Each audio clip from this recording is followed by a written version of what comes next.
নমস্কার বন্ধুরা, বশীকরণ জগতে সবাইকে স্বাগত জানাই। তো আজকের ভিডিওতে আপনাদের বৃহস্পতিশ্বর শিব সাধনা দেব। এই সাধনা কেন করবেন এবং কিভাবে করবেন সম্পূর্ণ বিস্তারিত আজকের ভিডিওতে জানাবো।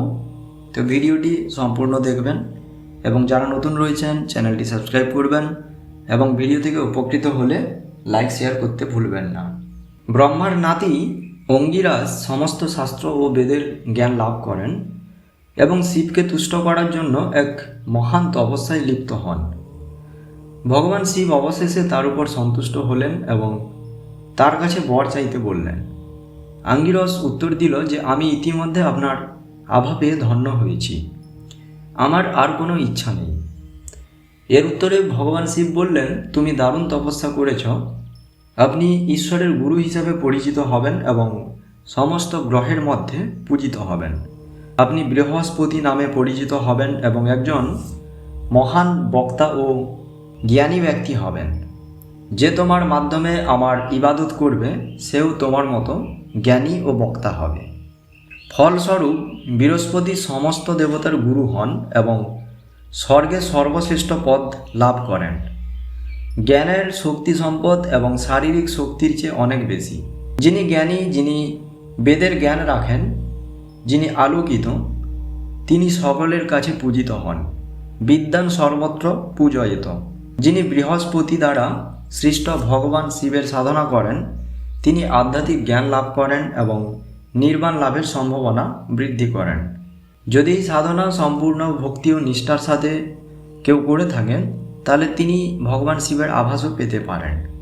একজন গুরুর আশীর্বাদও পায়, কারণ বৃহস্পতি শুধুমাত্র গুরুর একটি রূপ। তো চলুন এখন সাধনা পদ্ধতি আপনাদের বলে দিচ্ছি। এই সাধনার জন্য প্রয়োজন তন্ত্রোক্ত রুদ্রযন্ত্র, গুরু গুটিকা এবং চৈতন্য জপমালা। তাড়াতাড়ি উঠে স্নান সেরে নিন, সাদা কাপড় পরে উত্তর দিকে মুখ করে সাদা আসনের ওপর বসুন। একটি কাঠের তক্তা নিন এবং সেই তক্তাটিকে সাদা কাপড় দিয়ে ঢেকে দিন। শ্রদ্ধেয় গুরুদেব এবং ভগবান শিবের একটি ছবি রাখুন এবং সিঁদুর, ধানের শীষ, ফুল ইত্যাদি দিয়ে তাদের পুজো করুন। তারপর গুরুমন্ত্রের 1 রাউন্ড জপ করুন এবং সাধনায় সাফল্যের জন্য গুরুদেবের কাছে প্রার্থনা করুন।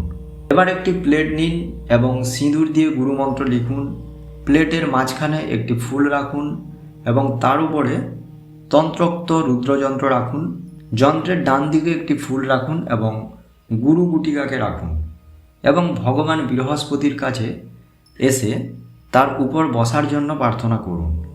একটি ঘিয়ের প্রদীপ এবং একটি ধূপকাঠি জ্বালান এবং পরবর্তী 7 দিন পর্যন্ত আমি এখন ভিডিওতে যে মন্ত্রটি দেব, এই মন্ত্রটি 8 বৃত্তাকার জপ করুন, অর্থাৎ 8 মালা জপ করুন।